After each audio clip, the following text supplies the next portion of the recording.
what's up? It's Sean Baligian. What up? This is Joique Bell here on the Baligian and Bell Show.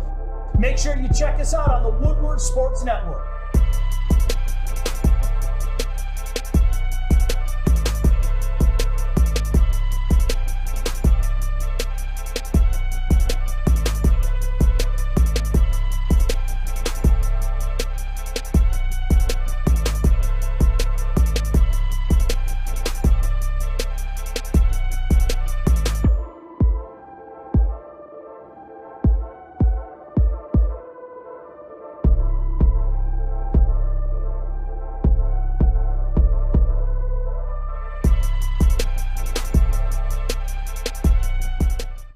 Yo, what's going on? Good morning, and this is the Woodward Sports Network, and you are watching the Baligian and Bell Show. Corey Woods filling in for Sean Baligian, and we got Joique Bell in the building. But just so you guys know, today we got a really fun Friday show packed for all of you guys. Gonna get into some stuff that we really don't want to get into, but we got to cover it because there is some updated information, and we're gonna get into a lot of fun topics today. Joique is gonna be sharing a lot of stories with you today, and I'm gonna be picking his brain again. We're gonna talk some football. We're gonna talk some interesting things that's going on with the Lions that I look at, and I was kind of pondering on it yesterday. And we're really playing a long game here. And we'll talk about that. We'll get into what I'm talking about later because we have some smart people in that front office that I'm kind of sitting back and I'm watching what they're doing. And from afar, I think they're doing something. But we'll talk about it, and I want to see what your thoughts are. You too, Corey. Yeah. So, hey, it's Friday. Weekend is here. What you got planned for the weekend? What Friday is it? What was it? Freestyle Friday? It's Fun Friday. Fun Friday. It's Fun Friday, and then it's also a little bit of Flashback Friday. It's gonna be a Flashback Friday. We got a couple videos for you guys.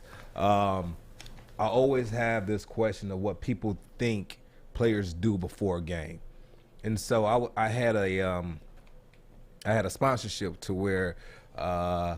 I think it was Fox Sports. I think it was Fox Sports, and they had an app to where we'll go on the app, we'll create a video before a game, or after a game, or going to the game, and or even when you get home from a game, and you kind of do a video talking about the game, getting ready for the next week. It was just another way so that the fans can have a way to kind of have that interaction with the player, and so. We'll put some things on there, some things we wouldn't. I have a video of something that I never put on the Fox Sports, and so I'm going to play the video kind of like what we did before a game. Can this video be shown? Just making sure. I think you can. Okay. I recorded it, so yeah. Hey, I'm just saying, some people be recording some stuff just for the fun of it. It's just for the fun of it, but I mean, it's not like that. It's just what we were doing before a game, and it was just a lot of fun. It's a lot of fun. So. Some people might sit in their locker. Some people might sit in their locker with the headphones on, or, do you stretch before a game, or what are you doing before a game? We do all of that, but it's sometimes we all get together and we get loose. Well, I already know I have my thoughts on what I think NFL players do before the game, and if I'm correct on any of it, then that'd be cool. Yeah. If not, then that showcases why I did not go past high school. So there it is. Got any big plans this weekend? No. It's always family weekend. So me and my daughter, we'll probably go do something. Go to the DIA, might go to the zoo, something like that. And then next weekend, me and my son are taking our father-son trip to Colorado, going skiing. So it's gonna be a lot of fun. Yeah. Yeah. First off, that DIA, I think people are sleeping on the DIA. Yeah, they sleep on it. They are so sleeping on the DIA. Yeah. It's so for me, I don't know if they still do this, but fellas, I'm gonna give y'all a life hack. DIA, again, I don't know. It's COVID times. DIA used to be open to 10 o'clock on Friday nights.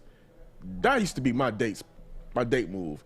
Go around the museum, grab some wine real quick, walk around a little bit more, then you probably catch a late bite. Always a winner, and it was a cheap date as well. But going to Denver, man, I ain't jealous of you there because last time I went to Denver, No, we're not going to Denver. I mean, we're going to Colorado. Yeah, but we are flying into Denver. Okay. All right, we are going to fly into Denver, and then when we get to Denver, we're going to do some fun stuff in Denver just for a couple hours, and then we're going to drive up north to Vail, and then we'll be in Vail for the weekend. I got to ask you later off topic, off camera about how to not get that altitude sickness because last time I went to Colorado, that altitude sickness kicked my ass for about a good 24 to 48 hours. Altitude sickness or just that air, that thin air? You know what? We were in the mountains. I think they said where we were staying at. We were 10,000 feet above sea level, something like that. Yeah. I was on L for about a good 24 hours. It was bad. It was real bad. No, so I was there last year for a little bit of time, and just walking up the steps, I was catching myself just having to take deep breaths when I got to the top, like I was out of breath, and I didn't understand why. And then it kicked to me like, oh yeah, the air's thin up here, so I got to get used to it. And so you get used to it, but yeah, I mean, I remember when I had a workout in Denver towards the tail end of my career, and I did a workout there, and my workout was fine. I mean, I wasn't too tired. I was breathing, but I was in good shape though. So you watching the games, and you hear commentators always talk about the altitude change for players. As a former player, did that ever come into effect during the games, or were they just kind of throwing stuff out there? Playing in Denver? Yeah, because I never played in Denver. I have played Denver. Yes, you've played Denver, but not in Denver. Right. Okay. We played them here. Gotcha. So I never played in Denver. Okay. So I couldn't tell you that, but I remember I remember a player did play there, and it actually did something to him, and I think he had to go into like immediate surgery. He couldn't have air. I think they had like to remove a liver. It was something like that, and so it does affect certain people certain ways. But it's kind of like COVID. It's not going to hit you the same way it hits the next person. So, no. You know, you got your coach on today, Coach Modkins. So I'm going to definitely ask him about how that affects his players right now, because his current running backs coach for the Denver Broncos, and for some who may not know, former Lions running back coach, Joique's guy. Yeah, he coached me on the Lions for about 3 years, but he actually coached me my rookie year when I played for Buffalo. Okay. And like I told you yesterday, after being with him for 4 years, and then probably my second year with him with the Lions is where I kind of found out he was a motivational speaker. Yeah. And so listening to him for my rookie year, then my third and fourth year, everything made sense.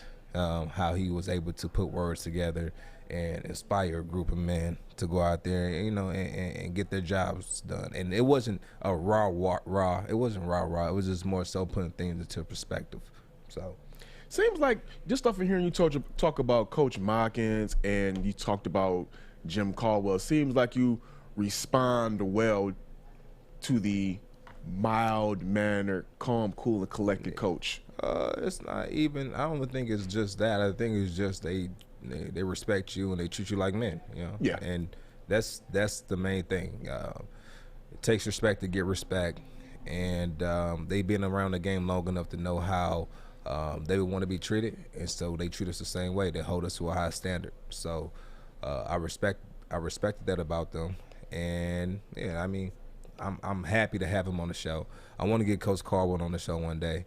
I think it would be great to kind of get his perspective on kind of his logic when coaching a team. You know what Coach Caldwell is, right? You said what? You know what Coach Caldwell is, right? What is he? Coach Caldwell is a great member of Kappa Alpha Psi Fraternity Incorporated. Cheap plug. I bet and he probably still has his cane. You know what? See, here's the one thing about those old school Kappas. They still have their cane. They didn't lose none of their moves, and they know everything, and they give you hell. Coach Caldwell, one thing I've noticed about all the older nice Kappas, they're nice in person, but when it turned into that Greek talk, they turn into a different person. Greek talk. When it turned into that, I probably wouldn't get Coach Nice Caldwell off camera. Why is that? I mean, if it gets into certain conversations. Why is that though? Are you not on your game? Are you not on your? Oh no, I'm on my game. But then why wouldn't it be a nice conversation? You know, sometimes sometimes the older members like to what can I say? I can't give you the cold word for it, but they like to test you. They like to test you. They like to test you. That's the nice way I'll put it. They like to. So test when you hold up, so what year did you cross? 2008. 2008. Yep. Fall, spring. Come on, now you got to spring. April 3rd, 2008. Okay. Delta Nu, Eastern Michigan University, the mother effing deaf chapter. Yeah, I didn't have to go through too much. Okay. You know what? You are right. Funny? You are right because Kappa Alpha Psi Fraternity Incorporated is a non-hazing organization. You're exactly right. I know, right? It's funny because I was in high school we had Kappa League. Yeah, I know a lot of people do that. And so I did Kappa League, and we had to go through, and nowhere near what y'all had to go through in college, but we had to go through a little. We had to go through a little stuff. Yeah, we had to go through a little stuff. I know. Yeah, got some commenters in right now. Got what up though? John Thomas Pitts. What up, Brandon? Hey, Kennedy. Joique Bell Sr. in the comments. Yeah. What up, Pops? Oh man, I feel we got two Joiques, and I feel honored to be a part of this show now. You know, so people don't realize my father was a heavyweight champ. Really? Yeah, he was a boxer. So when Muhammad Ali used to live in Bering Springs before he passed, which is 15, 20 minutes away from Ben Harbor. Like my dad would go there to his house with his training. They would sit down there to talk boxing. And I was a young buck. So when I was born, actually, my dad stopped boxing, married, and then became a pastor. And that was it. So when I wanted to box when I was younger, he'll give me some gloves. I had to be about 4 or 5. I'll never forget it. I think I might have been 4. And he'll get on his knees. He have on his boxing gloves. I had my little boxing gloves, and we'll box. And and I didn't know to keep my hands up. So when I hit him, he was like, "Put your hands up." I'm like, "Okay, Dad." And I'll punch him. I drop my hands back down, and I'll punch him. And then when I punched him one time, then bring my hands up, he caught me right here. I hit the ground. Slide was coming out my mouth, and I got up laughing like, "Oh, I just got knocked out by my pops." Like I just got knocked out, and that was the last time I boxed with him. And then when I told him that I wanted to go and start training for boxing and become a boxer, because every son that respects their father, loves their father as a kid, wants to be like the one that grew up. Yeah. And he said, "No, boxing is too dangerous." And my mom said, "Yeah, you can't box." And they wouldn't let me box. They said, "Go play football." I said, "Okay." At least you still got to stay with some kind of it's just violent sport. Yeah, they tried to let me play soccer, and I said, "I'm not playing no soccer," which I'm not against it. It's just when I was a kid, I didn't think it was physical enough for me. You see the Paul brothers getting into this celebrity boxing, and you just drop that bomb on me that your dad is a former boxer. Would you get into those celebrity bouts and have your dad train you? What's funny? I talked to him about that. I said, you know what, Dad, I might do a celebrity boxing match. He said, "You better have me train you. You better have me train you." I said, "All right, I'll let you train me, Pop." So I would do it. Because when Terry was here, I was giving him a lot of hell because I went and did a dinner with Rob Parker and a few other sports writers, and I guess about 15, 20 years ago, Rob Parker and Terry Foster had a 3-round boxing match for charity. So I could see you in a 3-round bout in a boxing match. Anybody you would love to take on for charity? I haven't really thought about it. Put it in the comments. You know what? I'll do one with Art. Oh, I'm joking. I'm gonna do it. Do one with Art on boxing, but on fight night on the game. We don't need that. We don't need no real life, murders and nothing like that. We don't need you to be whooping Art ass. No, I wouldn't. No, I'm joking. I wouldn't hop in there with Art. I would have to sit down and see if somebody calls me out. So I'm taking all contenders. You heard it right there at first on the Baligian and Bell show. Joique Bell is taking a challenger for a celebrity boxing match. I said I would. Now, I said I would. Now, you would? I would. I would definitely do it. You know what? Let me see who.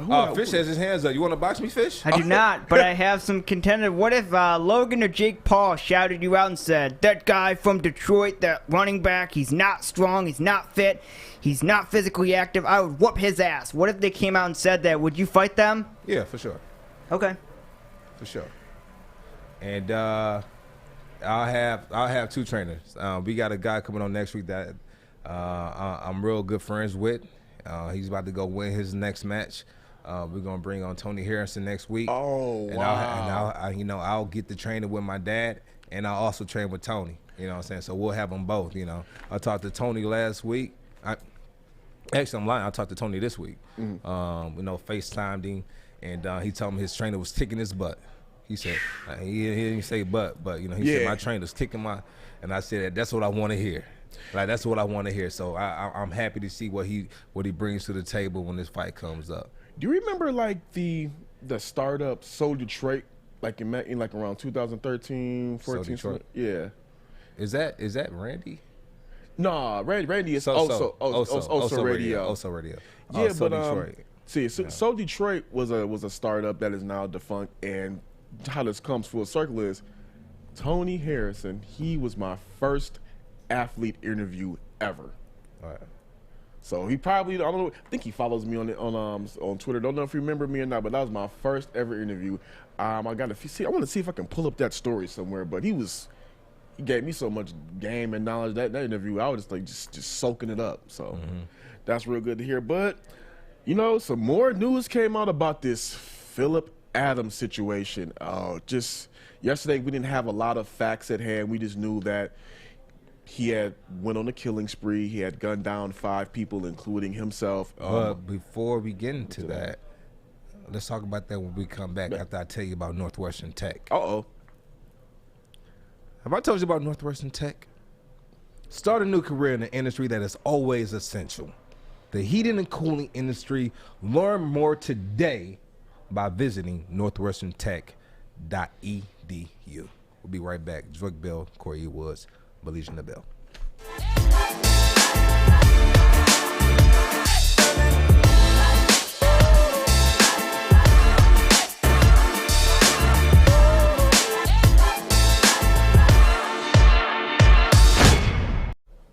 Welcome back. This is the Woodward Sports Network. This is the Baligian and Bell Show. Corey Woods here, filling in for Sean Baligian, right here with Joique Bell. And before we went on our break, we talked about the Phillip Adams situation. If you do not know, former NFL player Phillip Adams yesterday, story broke that he killed himself and 5 other people. Who are those 5 other people? Those 5 other people are Dr. Robert Leslie, his wife, their 2 grandchildren, 5 and 9, and then their repairman. Yep, James Lewis, the repairman, and I believe another person was shot but not killed, and just an unfortunate situation all around. But as we're starting to see more details emerge, it turns out that Dr. Leslie was Adams' doctor. Yeah. And apparently from a New York Post article, right before the incident happened, Dr. Leslie stopped giving Phillip Adams his medication. Now the report didn't say what the medication was for. Nonetheless, he stopped giving him the medication, which triggered the spring of killings. And Alonzo Adams, Phillip Adams' father, spoke yesterday to media, and here's what he said regarding it. Well, I can say that he's a good kid. He was a good kid. I think that football messed him up. I don't think that he ever did anybody any harm. I would like to tell you to pray for the family. And then, he went on talking about how Dr. Leslie was also his doctor as well from years back, and he doesn't know what happened between him and his son, but that the doctor's family was really good people, and that he was remorseful for the situation all around. When he said that football messed him up, I'm just going to assume that he's talking about Phillip's concussion history. It's reported that he had several concussions throughout his career, and a lot of his agents and former players that have played with Adams said that they did not even see this type of behavior coming. Former Dallas Cowboys cornerback Kevin Smith said that he's trained with Adams off and on, and that Adams was not the type of guy to do drugs, not the type of guy to drink. He would drive fast cars, but that was the extent. But his agent said that after a string of injuries, most notably his last one was an ankle injury, he started to become depressed with not being able to play the game of football. And for me, you know, a couple of things I want to get on right here. First off, with the father's comments about, he said that he's a good kid and he doesn't think he did anybody any harm. I'm kind of mixed on that because, for one, yeah, it's a tough situation where your son commits a crime, commits a heinous act like that, and you're kind of put on the spot to summarize your son's legacy after something like that. But I'm just kind of thinking, how does the family feel that's left to grieve hear you talk about the situation? You're talking about how good of a kid your son was and he didn't do anybody any harm, when in fact that's what we're talking about because of the harm. This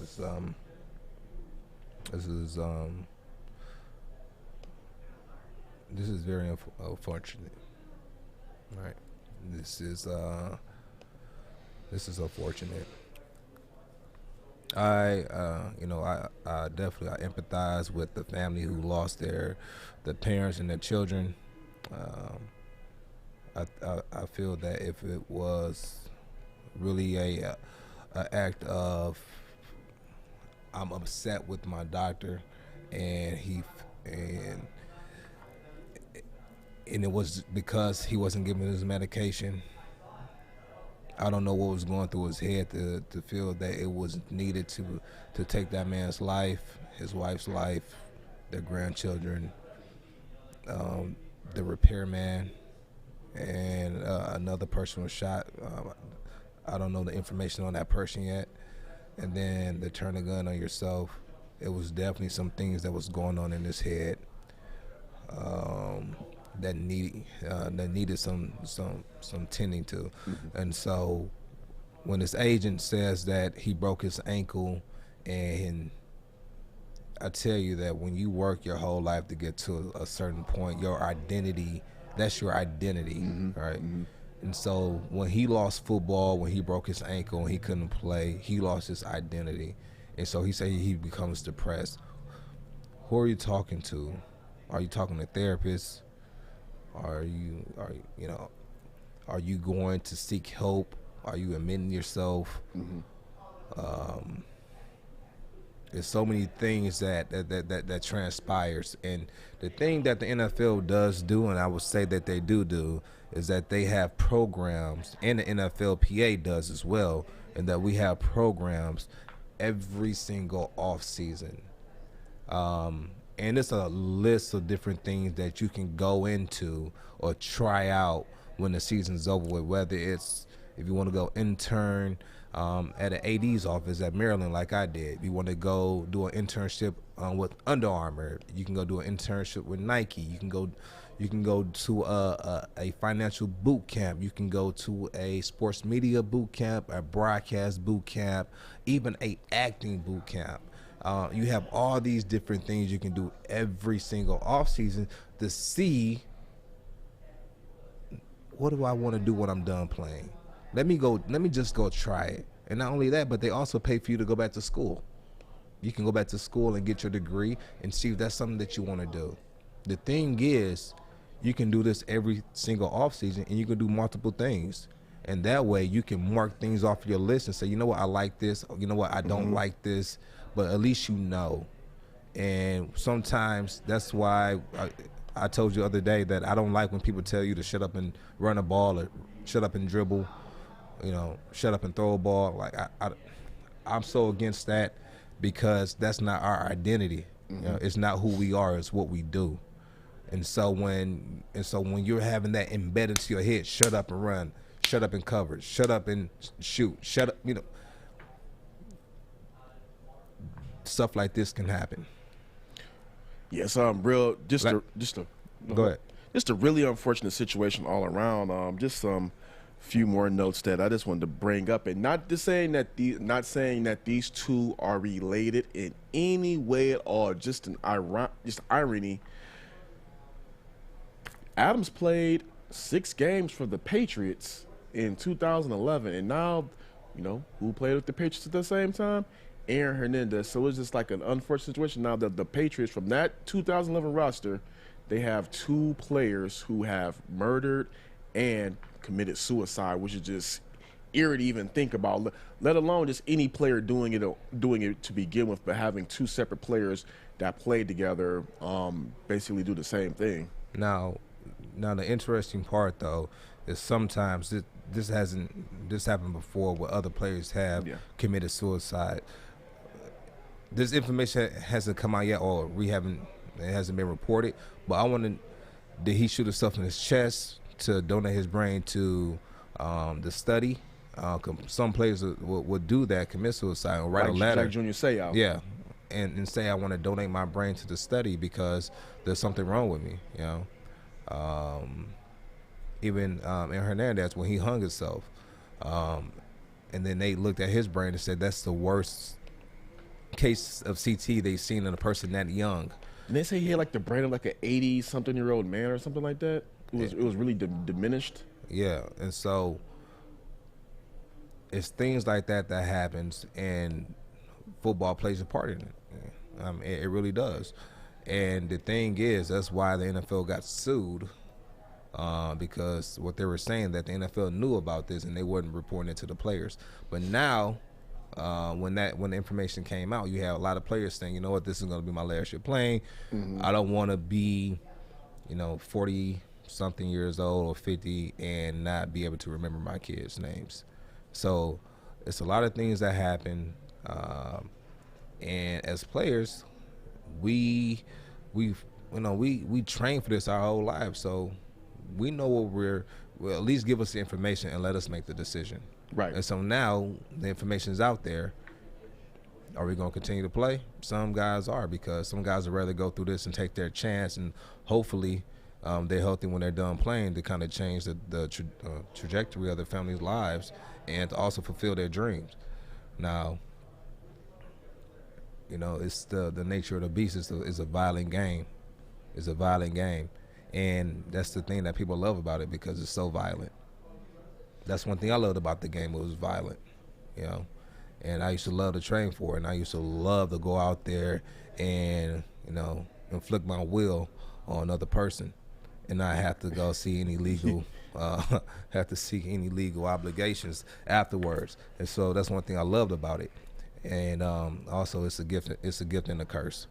To kind of go off subject a little bit, you said we just acknowledge, you guys know that it's a violent game, and you signed up for this violent game from the time you're a little kid and you put on your shoulder pads. With knowing that it is a violent game and they're trying to prevent more incidents of, lessen the CTE and whatnot, do you think that some of these rule changes are taking, football out of football, like taking the violent nature out of football? No, because at the end of the day, it's still a violent game. Because I know sometimes you can't hit the quarterback like you used to. It's still a violent game, regardless. It's still a violent game, but they're trying to. They're doing the best they can with what they have, right? So how can we protect the players but still keep it physical, because of what people love about the game? Because if people didn't like the physicality of football, they'll go watch flag football. Yeah. Are people paying $1,000+ to sit front row of a flag football game? Hell no. No, they're not doing that. And so how can we still keep the game? How can we still keep this game physical? How can we still keep it interesting? How can we keep it interesting for the spectators to keep wanting to come out and spend money? How do we do that and still protect the players? And so now they have to dummy down the violent nature of this game just enough to where it's protecting the player, but at the same time it's appeasing to the spectators. All right. And so that's kind of the dilemma that we're in. It's kind of a oxymoron. Yeah. That's what I was going to. It's an oxymoron. Like, it's a physical game, and the players know what they're getting into before they get into it, and that's why you asked me about a person before, an owner. Yeah. And this in particular owner won a Super Bowl His team won him a Super Bowl, and then what happened next? What did he go do? Bounty Gate? Huh? You talking about Bounty Gate? What is that? What are you talking about? What is that? Oh, never mind. No, I don't know. No, but the team won him a Super Bowl, and then the following year went to the state and tried to have workers' comp diminish. Okay, didn't know where you're going with that, but wow. Yeah, and the players from the team had to go and fight. Like, they hopped on a bus and went and they fought to keep that from happening. But that's the type of business that we're in. It's all about the dollar. Mm-hmm. It's all about that, and I respect it. You're running a business, all right? And so the NFL is a what can you do for me league. And if you can't make me money, and if you can't help us win games, you're out the door. You're out the door. We're overdue for a break, but before we go, let's go to the aquarium. What you got for us, Fish? Why, we have a read for you, my bookie. You want to learn how to bet, There Joique? we go. Well, if you're excited for the weekend as much as I am, you got to learn about my bookie. It's time to start winning with free money from my bookie when you sign up with the promo code Woodward. They have all the games. You can bet them anywhere you want. Parlay, straight, against the spreads. They have thousands of lines and prop bets on all the games. Do yourself a favor and signing up today with the promo code Woodward, and they'll match your first deposit halfway up to $1,000. That's free cash credited to your account instantly on top of your deposit. The best part is you always have access, whether you're at home or on the go. Visit the website online or on your phone at mybookie.ag and use the promo code Woodward to grab yourself a deposit bonus. Bet anything, anytime, anywhere with MyBookie. Hi, I'm David Hall from Hall Financial. And at Hall Financial, we treat our clients like family. And our number one priority is giving each of our clients 5-star service.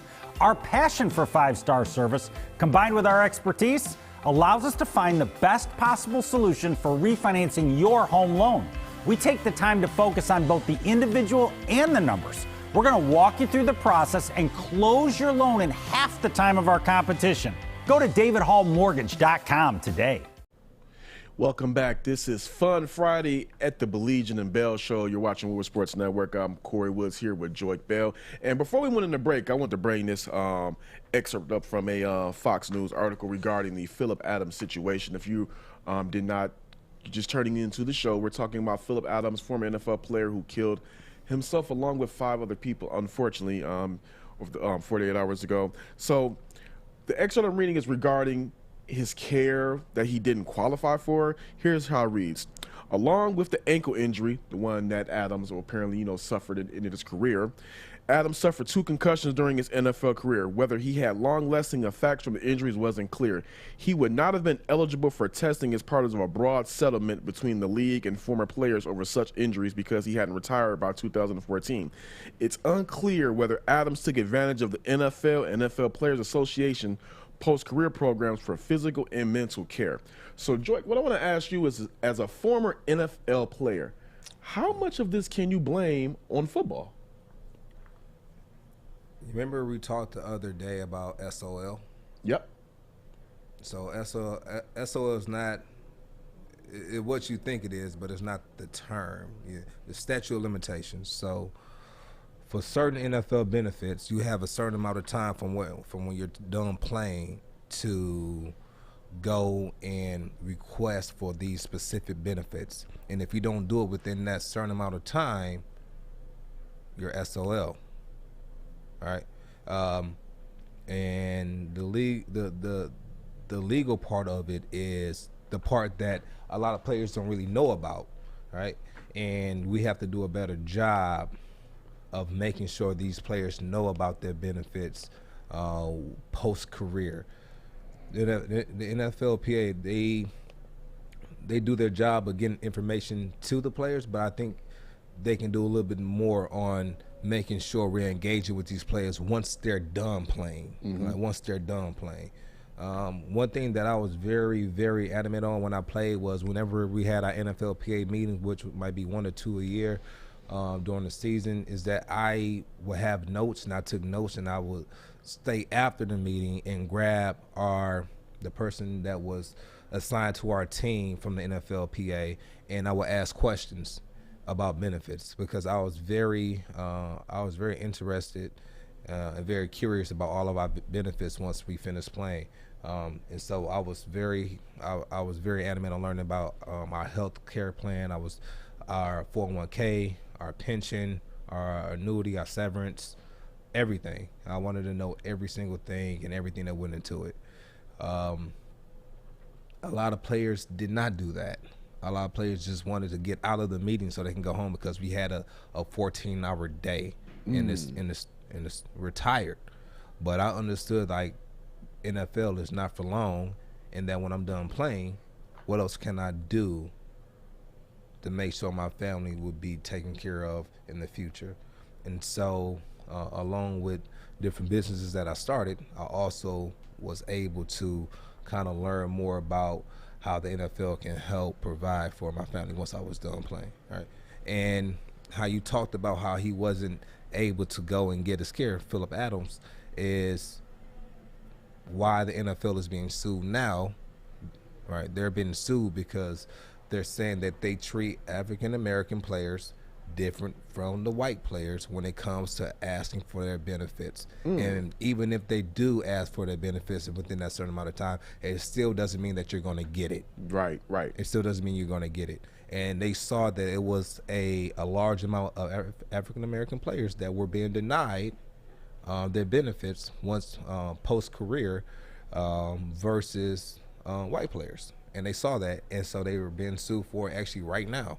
And so it's a lot of things and I think it's starting to shift, and they're starting to look into it more, and more players are starting to get those benefits to be able to take care of their family because we talked about it before. Most players go broke not because of crazy spending habits.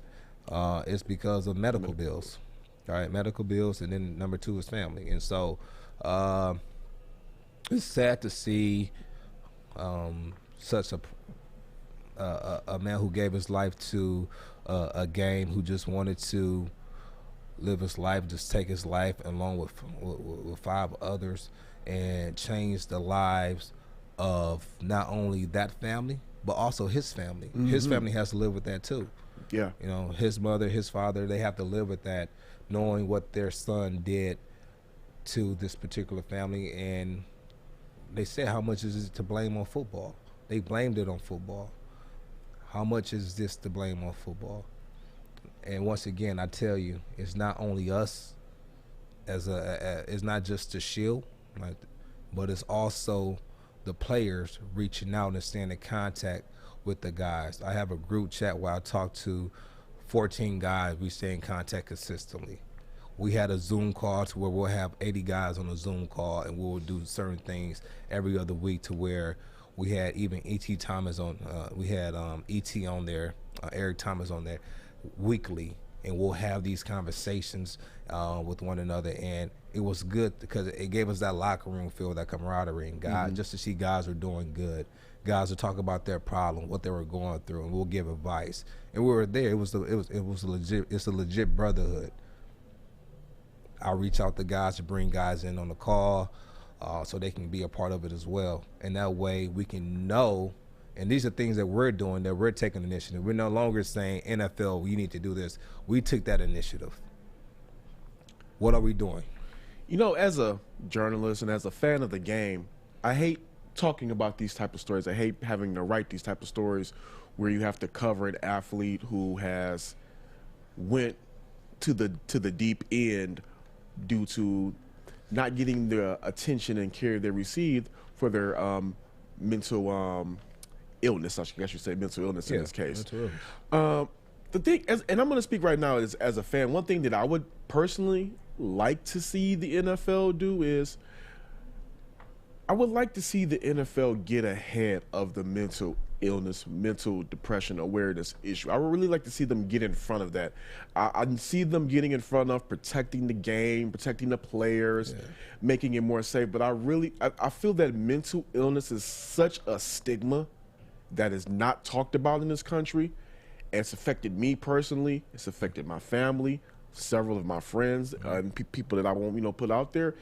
I would like to see the NFL get in front of that and show that it's okay to talk about, and also find some of these players who are willing to speak out about it and put them at the forefront, just like you have the Inspire Change initiative, which I am totally a fan of. I would like to see the NFL get in front of this mental illness issue because it's growing more and more, and you don't want to continue to see former players go through these situations. And you already talked about the fact that you would like to see the NFL go ahead and offer better benefits as far as that health care for players once they exit the game. Is there anything else that you would personally like to see them take care of from this mental illness, these situations? Lifetime health care. Right. Lifetime health care for all veterans. I think that should be added in. That's my biggest thing. I think at bare minimum, even if they don't do lifetime health care, I think at bare minimum, each NFL player should have therapy covered for the rest of their life. Good thing. That is one of our benefits, though.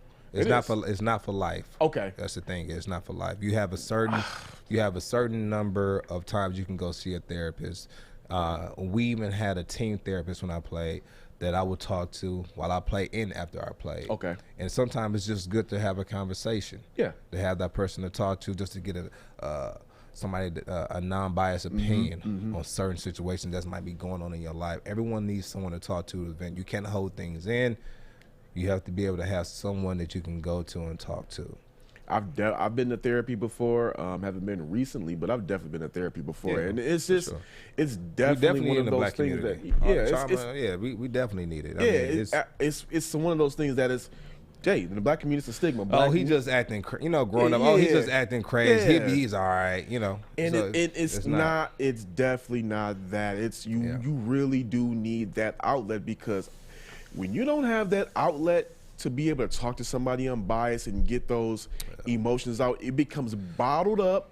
And then the thing about it is, you have no idea when you're going to explode and in what way you're going to spill over. Yeah. Anyway, we're about to take a shift here. I want to talk to you about the Lions and what Brad Holmes is doing that I'm kind of watching from afar, and some of the chess moves he's making. Chess, Bobby Fischer style. The type of chess moves that he's making. And when we were going through early on, when they brought him in and they started doing the coach hiring, I told you before that when I talked to Miss Sheila Forham, that I asked her, I said, when you guys were going through the coaching process, I said, did you guys talk about bringing in minorities to bring them in and give them an opportunity? She said, we definitely talked about it, and it was definitely on our agenda, but we're not going to. But one thing I didn't want to do was compensate the right person for the job for a minority. And so if they were the right person for the job and they were a minority, then great, you guys have it, right? And so when we spoke, that's one thing I really took from that conversation. And so after that, I kind of sat back and I'm like, well, we're doing this, but why are we doing this? Why are we bringing in all these big names, right? And so you bring in Anthony Lynn, you bring in a Deuce Staley, you bring in AG, you bring in Ray Agnew. You bring in all these guys who are big names and might soon have the head gig at another team pretty soon. And I sat back and I thought about it. If you have these minority guys, you have these minority coaches, these minority guys in the front office, and then they go out to another team and they get the head job, what did that do for us? It gets us the compensatory draft picks. They get us compensatory draft picks. And what is that? We get the 2 third-round draft picks. So you have multiple guys coming in to where potentially down the line we can have 8 to 10 third-round draft picks, aside from the draft picks we already have. added draft picks. And real quick, just so if anybody doesn't know, there were some changes to the Rooney Rule, and I'm going to read down a gist of those changes. A team that loses a minority assistant coach who becomes a head coach or loses a personnel executive who becomes a general manager will receive third-round compensatory picks in each of the next 2 drafts. Another gist of it, a team that loses 2 minority staffers to head coach and general manager positions would receive 3 third-round picks. So, Chess moves. All these guys are on the verge of running the team. Deuce Staley was almost about to run the Eagles. Matter of fact, Dan Campbell said that he doesn't even think Deuce Staley's going to be around long. He said he hopes that he is, but he said he doesn't think Deuce Staley's going to be around long. Because right now he's taking on for my little birdies. He's doing like a lot of head coaching stuff right now for the team. He has like a lot of head coaching responsibilities for the team now, and so it's good to see him taking on that role. And when I told you when I spoke with him, I was actually had one of my real estate agents helping him look for a place, and he said just right now, he said they've been grinding. He's been grinding, and he hasn't had any time to even look at the properties that they had sent them through email. Like, he's been grinding, and so I love to hear that. I love the chess moves that he's making. I'm just sitting back from the back. I don't know if that's what his plan was, but my eyes are open. I'm not wet behind the ears. It's not my first rodeo. Yeah, it's not your first rodeo. So I'm just watching. And Brad Holmes, it's a smart move because and it's great for the team because it's gonna help make the team better too. So it's a win-win. It's a win-win. Just stockpiling picks because those guys are at least 2. I can at least see over the next 2. Let's say the next 2 seasons. At least 2 of those guys on that coaching staff are going to be gone. I think at least 2. If I can see probably Deuce Staley being gone, and depending on the job that Anthony Lynn does, he could be gone. Heck, even Aaron Glenn was up for some jobs. I think it may take him a little bit more time as being a defensive coordinator to get his name up. But Anthony Lynn and then Deuce Staley, those are 2 names that could definitely be out. Yeah, it depends how he does. Yeah. So, I got a question for you. Do you want to get into this thing about what do you guys do before games? Because I'm curious. As a fan, I want to know what in the world do NFL players do as they get hyped before games? Because for me, here's what I thought you guys did. I thought you guys might just, play some games. First off, here's what I first thought games. Thought you guys before a game? Like, NBA 2K, NFL 2K, after y'all get done training all day, I figured I might just kind of wind down the day. Like during the week or right before the game, like day of the game? Okay, so I'm talking about like during like the actual day-to-day, not right before the game. No, we practice. All day? We practice, we watch film, we weight room, post-practice, pre-practice, massages, chiropractors. I mean, we do all of that. For me, I would probably see a massage therapist probably 4 or 5 times throughout the entire season. I have some guys who will go 2 or 3 times a week. For me, I used to kind of like that tenseness of my body, so I wouldn't want to get a massage too often, but just enough to keep me to where I was ready to go and I felt good enough to go. Gotcha. To be ready to go. But I know some players who will go and they'll get like 4-hour massages. Like 4 hour? 4-hour massages. No lie. How? 4 hours massages, and I'm like, why? How? Like I couldn't relate. I couldn't relate out at all. And so your body's like mush. My body's like mush after 60 to 90 minutes, let alone. But that's just how they work. It's just every person's different. They have their own routine, and he always stay healthy. The way I did it, I always stay healthy. That was good for my body. So. And that's one thing when you come to the league, they say, well, be a pro. When you get to the league, you'll learn how to be a pro. And I'll always hear older players say, no one can tell me what feels good to my body. Yeah. I know what feels good to my body. right? And then I would hear trainers say, you know what, I don't know what feels good to you. I can give you a guideline, and you go and you let me know what feels good for you. And so as far as game day, we all have our routines. You know, I used to wake up every morning, depending on the time of day. If it was a morning game, which, you know, we had a lot of 1 o'clock games here. And I would go, I would have my French toast in the morning. I would have my scrambled eggs with green peppers, onions, red peppers. I would have those sauteed well done, and then have the eggs cooked easy with scrambled cheese. And that was my breakfast every single morning. And sometimes I would get crispy bacon, sometimes I wouldn't. It would just depend. I would, you know, I'm a French toast connoisseur, just so you know. I'm a French toast connoisseur.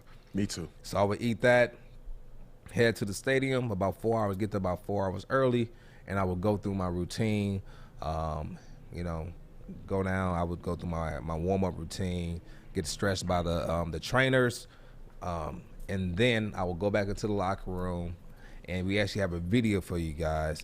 And this is what we did in the locker room. This is only for, you know, this is only for home games sometimes, but we'll get together, and we had a specific spot in our locker room where we can go, and it was soundproof, and we had speakers, big speakers in there, and we'll connect our phone. We're going there, we have a good time. Yeah, we loosen up a little bit. You got that video for us, Alex?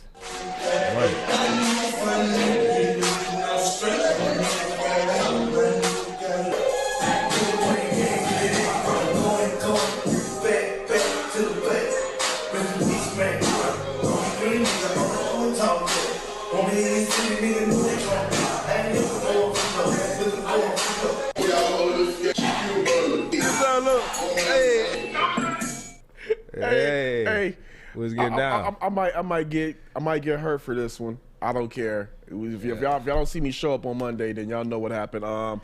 We talked about my. Are you sure you're not Greek? Because it looked like you did some alpha moves there. No, definitely not alpha. Because if I drop some of my alpha friends and show them that clip, they're gonna be like, "What Joique doing?" Yeah. That's why I started laughing. First of all, immediately. that would be Sigmas. Sigmas came up with that. If we're gonna talk Greek, Sigmas came up with that, and then alphas might have, you know, I'm not gonna say they copied it, but they might have, you know, took it and made it into their own. But technically, as one of them, you know, I don't care. Yeah, that's cool. You know, there's no Kappa Alpha Psi didn't come up with that. Oh no, y'all ours is a shimmy. It's a shimmy. Yeah, hit a shimmy for me real quick. Oh nah, man, you can't hit the shimmy on the show. Nah. Come on. Shimmies is reserved for a ladies request only. You kind of look like Iota though. Woo!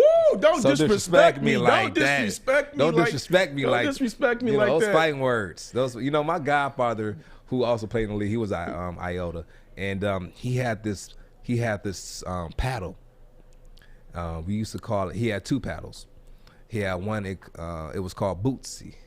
Mm-hmm. And whenever me and my godbrother would act up, we had to take some strokes of Bootsy. So he'll tell you, if we'll get in trouble at school or something would happen, you come home, he said, okay, you got to get it. And so I come home, and he said, okay, put your legs together and hold yourself. You got to put your legs together, you got to hold yourself. I said, oh, God, I knew I shouldn't have did that.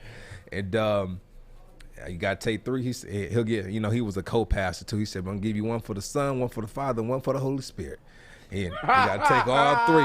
Bop, bop, bop. I'm telling you. And when you, it's only 3 hits. But when I tell you that sweat is coming down your forehead, that sweat is coming. I'm drenched.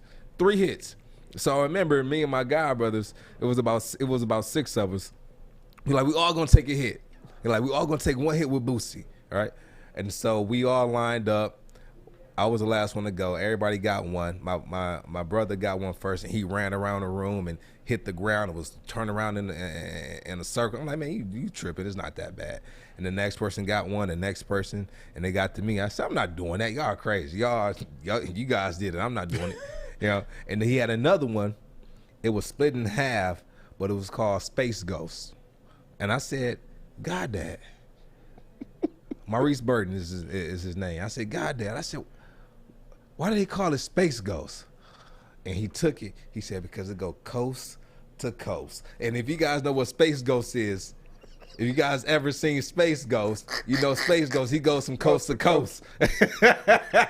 Look at you laughing. Corey laughing at that one. Hey, you know what? I'm gonna exercise my Fifth Amendment rights about this conversation. But no, I'm not gonna say too much about that. But man, we're gonna get back to these routines. But damn, that's just so disrespectful. Yeah, do we have another video? Yeah, we have more. We had one more video, didn't we? We got the mic'd up video. Yeah, the mic'd up video. Yeah. Yeah, let's play that real quick. Let's play. We had one more. We had a mic'd up. Oh, look at that. And my eggs just came in. Look at that. Come on, bring them up.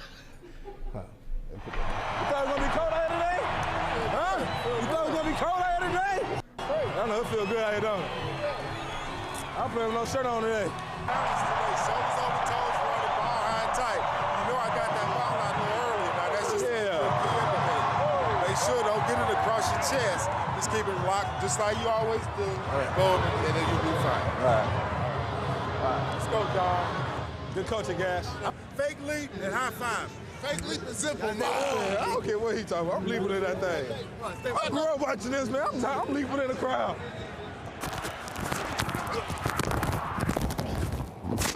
No, I got it. Good. All right. Get up on your own, baby. I understand. I'll be mad too. And you know, guys, if you want to watch this video, it's on YouTube. Actually, it's a 9-minute video I posted several years ago by the Detroit Lions YouTube account. I was actually watching this video, and a few things that came up that didn't shock me. One, Joique Bell claimed his Ben Harbor pride. Ben Harbor raised me, but Detroit made me. That's you heard that on the mic'd up loud and clear. And another thing, as a fan of football, just watching the Lions play at Lambeau Field, I have to, at one point in my life, I have to go to Lambeau Field. I don't know how it's going to happen. I don't know when it's going to happen. I have to go to Lambeau Field, and it has to be for a Packers-Lions game because I need to be there trolling the hell out of all those cheeseheads and just soaking up the intensity, because it's like, as we all know, anytime the Lions go to Lambeau Field, heck, anytime the Lions play the Packers, it's always something else added to that lower, that quote-unquote rivalry. And again, you know, we were talking right now, if you're just joining the Baligian and Bell show, Corey Woods here filling in for Sean Baligian, Joique Bell right here handling some business, and just going into these rituals that players get into. I want to ask you a question, Rituals. Joique. I'm gonna call it rituals. Well, rituals, routines. I'll say routines. Routines. Yeah. So routines. Yeah, come on, wordplay now. Wordplay. So, without naming any names, has there been a routine from a player that you may have mimicked or took some things from and added to your own with a twist? No, not really. Okay. No, not really. I just kind of more so like, you know, like you had a mentor. You talked about your old head. You said Fred Jackson. Yeah, I mean, Freddie J had his own thing. Mm-hmm. As I continue to play, I created my own routine. Okay.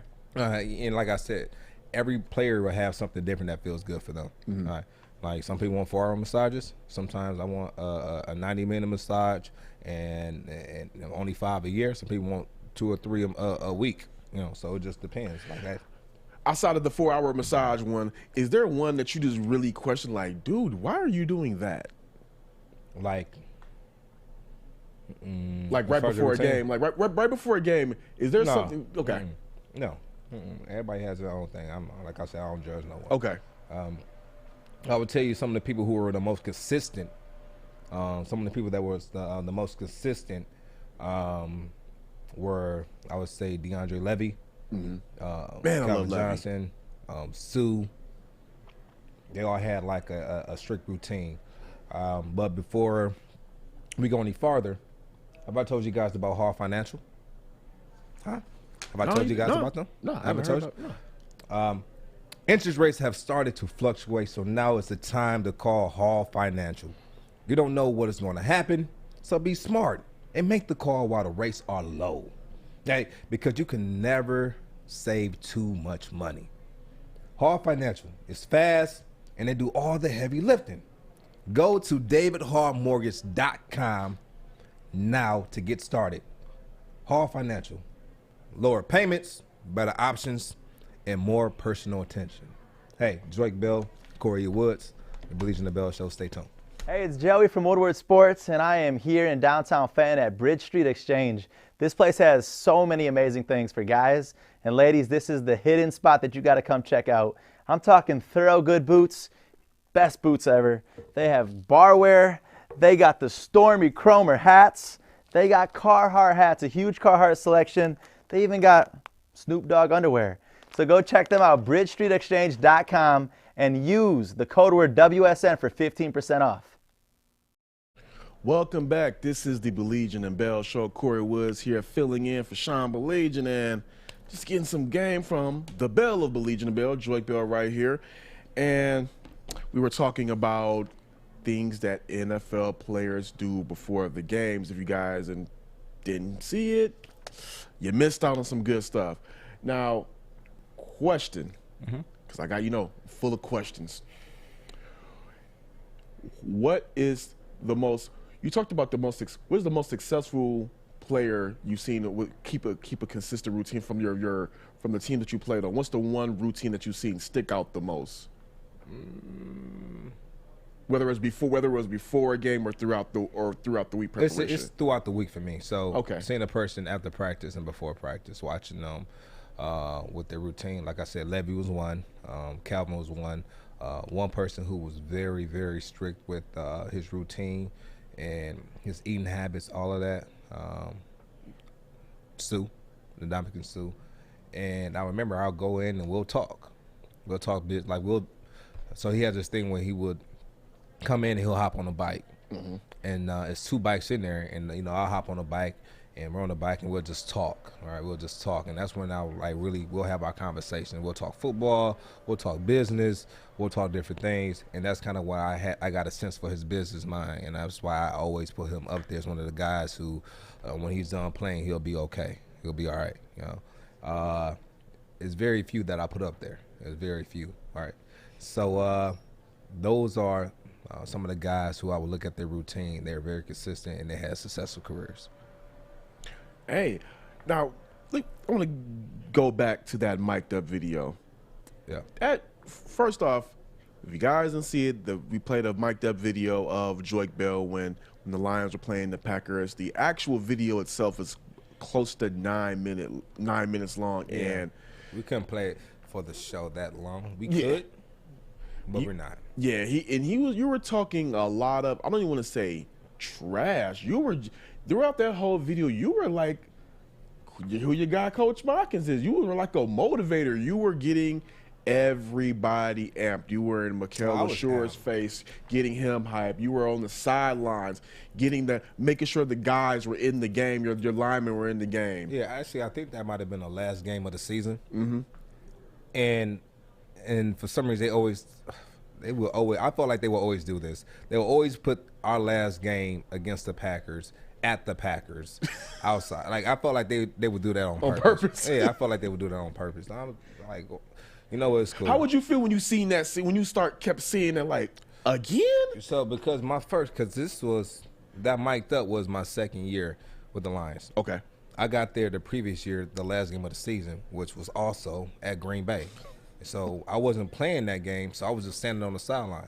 So I remember standing on the sideline, and I don't know if it was because I wasn't playing, but this was the coldest game I've ever been to. This is technically the frozen tundra. I mean, the grass felt like concrete. And so whenever the defense was out there on the field, I would have my feet. And so we have heated benches, and they have feet parts you can kind of put your feet in while you sit down. I had a had a jacket on, I had on sweatshirts, I had on long johns, I had on 2 pairs of socks, and I was still freezing. And so I would go sit on their bench, on the heated bench, and put my foot in it while the defense was out there. And when the offense was out there, I was sitting out on the offensive bench the whole time. That every so often I would get up and I'll go up there with Coach Sam Gass, and I'll get to play and I'm watching the game. But it was one of those type of games where you're not playing, you're trying to stay warm. And so I remember before the game, Coach Gass had on a visor. He had on a visor hat, and he had a ball head. He had on just a visor hat and a polo shirt, no shirt underneath, and some regular khaki pants, black khaki pants, I believe, and some shoes. And I said, Coach, that's all you wearing? He said, it's a mindset. He said, it's a mindset. You know, and Sam Gass, for people who don't know, is a all-pro fullback who played back in the day. He might be going to the Hall of Fame. But played, got a Super Bowl ring, played a long time, and so he had that football mindset. You know, it's just a mindset. He went out there, and he was out there the whole first half, just a visor hat with a polo shirt, and we're coaching, and he didn't even wear gloves. He didn't even wear gloves. And so he tripping. It was cool. So I would go up there. He's calling, he's giving me the play. We're talking, and so we went back up for halftime. We went through the adjustments, going back out. And then we went back out, and I go to the sideline. I walk up to Coach Gash. I look at Coach Gash. He is totally clothed. 2 jackets, a sweatshirt, a scully on. He took the scully on. He got I said, Coach, what happened to that football mentality? Huh, Gash? How tough? He said, no, I'm not doing that second half. And so that was pretty funny to me, that for him to come back out. And I remember coming back out the following year, and I said, I'm going to conquer this cold. And so I went back out there, and I went and I warmed up shirtless outside, shirtless. What was the temperature when you did that? The same as the year before. It was the same as the year before. I went out there shirtless and I warmed up. The thing is, I went out there with sweatshirt and a shirt on, and I got my blood flow up, and then I took it off. Okay. And then I did my whole routine with my shirt off, ran my routes, caught a couple passes from Stafford, got stretched, and then I went back up, and I conquered it. And then, I had a pretty decent game that game. We ended up losing, but I played well. Man, y'all better man than me, going out there shirtless and in a frozen tundra. I probably would have been like a freaking icicle by the time y'all got to me. I'm straight on that. Y'all Yeah, you would have been on the bench. You would have been okay. Okay. Like Coach Gass said, it's a mindset. It's a mindset. And so I used to like Gass, man. Gass is good people. I gotta reach back out to Coach Gass. It's just real quick. Walk us through playing an act. You talked about the sidelines, but being tackled on that frozen tundra, how you're not thinking about it. I mean, it's hard. You think about it, you'll feel it after the game. Okay, for sure. When that adrenaline runs down. Yeah, you'll feel it after the game. Sometimes you get hit hard enough, you'll feel it during the game. You feel it during the game, you're definitely gonna feel it after. Is it on the same level of just other places are cold, or a little bit worse? No. It's nothing like it. No, it's nothing like it. Damn. So it's okay. Now it gets cold. Like the coldest places, like I played in Buffalo. I played in Buffalo, but I never played in. I left Buffalo before the winter. Okay. All right. I left Buffalo before the winter, but I played in Chicago in the winter, and it's not as cold as, and it's on a lake. It's on Lake Michigan too, so you get that lake effect snow. You get that wind chill, and then you go to Green Bay, is just cold. That's how I got the name, the frozen tundra. So it's different. It's different. But yeah, I'm glad I'm done. Do you ever watch what you say? Go back and watch any of those mic'd ups, just to hear some of the stuff you were saying back then? Yeah, once or twice, but I don't go back and watch it over and over and over. Like the funny part is when he told me, high and tight, hold the ball tight. I said, thanks, coach. Good coaching, Gash. Like little slide, little funny stuff like that I do with Coach Gash, and he was hilarious. He was hilarious. Man, so we're supposed to have we got Coach Modkins still come queued up. All right. So we're going to go ahead and get into this. I want to know, off of these games, you played in the cold games, which is all the Green Bay games been the coldest when you ever played in, or has there been one cold game that just really sticks out in your mind? Like, well, the coldest game is by far is going to be the Green Bay game, but the most inclement weather I played in was in Philly. That was by far. And the game was crazy. We had to switch our home game plan within like 5 minutes of the game. I remember we were warming up. On the field. We were warming up on the field, and we have this part of the pregame, which what we do is we have pat and go. So it's always Reggie's in front of me. I'm behind Reggie. I think it was Theo. And then it kind of went in that pattern. And so on the very first pat and go, Reggie takes off, and he gets about 3 yards. He gets about 3 yards down the field, and he stops running. And I come to the side of him. I said, Reggie, what's going on? And he looks at me, and he gives me these big eyes. Bro, I think I pulled my calf. I said, what? He said, I think I pulled my calf. And so they took him into the locker room. And so we finished pat and go. We finished our pregame. We go in there, and his shoulder pads are off. No, actually he had the shoulder pads on. And I go to have his leg now, and they're working. He says, like, yeah, I think I'm done for today. And so the running back coach comes like, you about to take all the reps. And so I'm like, all right, cool, fine. It's me and Theo. And so I remember going out there, and I'm like, okay, cool. I got it. And I go out there and I fumble twice. And our defense held it down. They held it down, and we still had an 8-point lead. And then it was some things that happened that game that I was upset about. But as far as weather, those are the coldest and the most inclement weather I played in. It never been a game where it was too hot. I actually like playing in the heat. I love the heat. Yeah, I love the heat. I love playing in the heat. I want to do a real quick pivot. Earlier today, just because it does relate to sports. Earlier today, Governor Whitmer. Oh, we got him ready. You know what? So we'll bring that back later on. We'll bring that back later on. Yeah, we'll go touch that back later on. He's on the phone? Okay, real quick. Let's take a quick break, and when we come back, we'll have Coach Modkins. Yes. My former coach, coach for Denver Broncos, the running back coach for Denver Broncos right now. He'll be with us shortly after this short break. Morning, Art. Morning, D-Mac.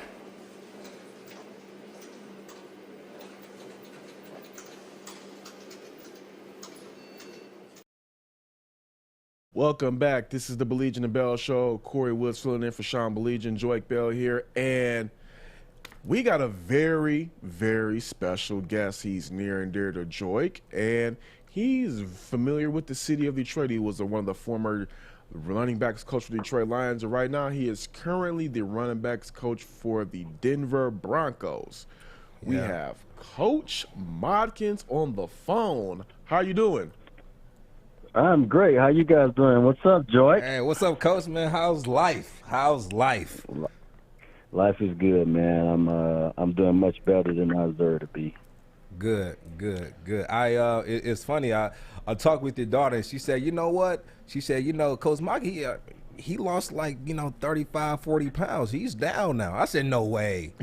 Not Big Mod, you know what I'm saying? So, and then, like I told you, I was telling Corey here yesterday that when I had the luncheon last month with the Detroit Lions, and I was able to sit down with the head coach, the coaching staff, and then the front office people. I saw your son, Jeff Modkins, had got a position with the team, and now he's back. It's full circle. Yeah, it's full circle, man. It's it's amazing how things work in this world. He's back. He's starting at a place I've been, and I'm excited that it's Detroit. Detroit's so special to me, my family. So I'm super excited for him, and I told him to make sure he look you up if he needs something. Yeah, for sure, for sure. Now, Coach Mark, because I was talking to Joique about you yesterday, and he was talking about how motivational you are, and Joique's that kind of way right around here in the studio. So my question for you is, do you see Joique working for an NFL team in the near or distant future? And if so, would that be in the front office or on the coaching staff? I think I see Joique being very successful at whatever he chooses to do, and that's part of the good part about my business, is that you get to see the end result. And I think the end result for Joique will be whatever he wants. If he wants to be in the front office, I think he has the work ethic to be really good at it. If he decides he wants to coach one day, he has the knowledge to be really good at that. So whatever he decides to do for the remainder part of his life, he'll no doubt be successful. Now, you've coached Joique for on several different stints. What was your favorite thing about coaching him? I grew up in Texas, and I grew up in the middle of football country, and I grew up at a place where, it might be 10,000 fans at a game, no seats, so football was very, very important for me. And my coach always he had this deal where you had to get a certain helmet before you were named on the varsity. So the varsity wore gray helmets, so you had to get a gray helmet, and those things happen in the middle of the practice. You change your helmet, and all of a sudden you're up. And then he had a deal where if he thought you were a really good player, you were named a football player. Joique, for me, was a football player.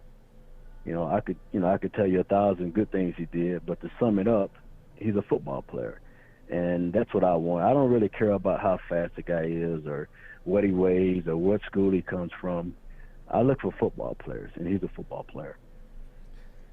He over here cheesing. I'm laughing. No, I'm cheesing because what I was telling Kory was that how he was able just to word that and put it in that perspective is things he did throughout my entire career, right? And then one thing I didn't know about him was that he was a motivational speaker, like I told you before. Yeah. And then once I found that out around my second or third year playing with him, everything made sense.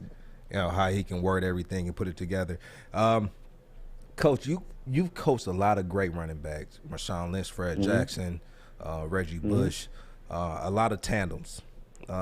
Is there any in particular talent that you had that was kind of special to you? I know everyone has I know with Fred was one of those guys where you knew what you were going to get from Fred. He was a leader.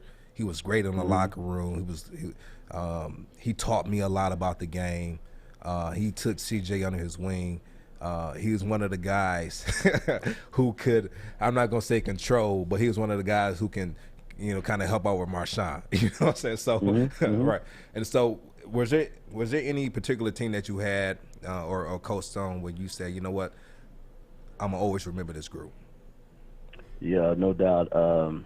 I've been very fortunate, Joique, man, to have been around some great players, and I don't think I've done anything particularly to deserve that, but for some reason I've been able to do that. I started off with Larry Johnson and Jamal Charles.